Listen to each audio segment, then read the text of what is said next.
صدیقیہ چمکنی شریف کی دا دستاربندی یو پرروحا محفل منعقد شو.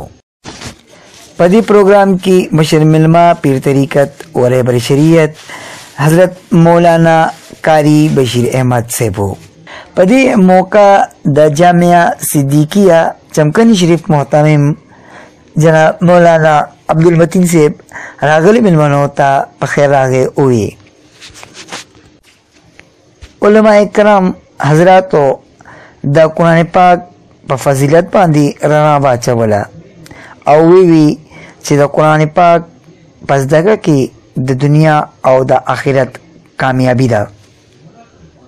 پدی پروح محفل کی نہا حفاظ کرام او سلور پنزوس ناظری ختم کون کما شوانتا دستار باندی اشوا.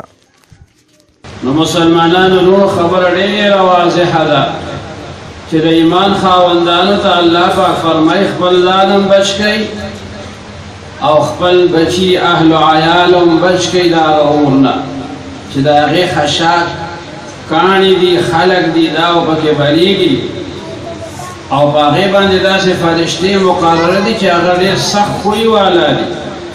لکه په دنیا کې خو کله انسان وایي یاره څوک به منت بوته وکړو زاري بوته وکړو څه سفارش بوته وګورو نو موږ ته به بیا څه نه وایي ګزاره به راسره وکړي.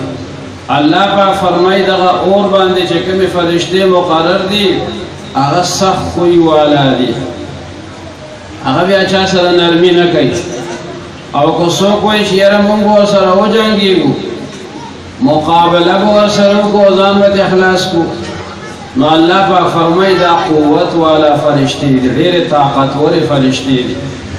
د هغه فرشتو تعداد هلته په صورت المدثر کې الله ذکر کړی دی علیها 19 او د دغه فرشتو نوم سورة العلق کې الله تعالی بیان کړی دی زبانیه ورته ویل کېږي. نو هغه فرشتې قوت والا هم دي او سخت خوی والا دي او تر اوسه د الله د حکم خلاف ورزي نه ده کړې او نه په آینده کې د الله د حکم خلاف ورزي کوي. نو چې الله ورته څه حکم کړي هغسې به کوي څوک یې مجبورولی نه شي.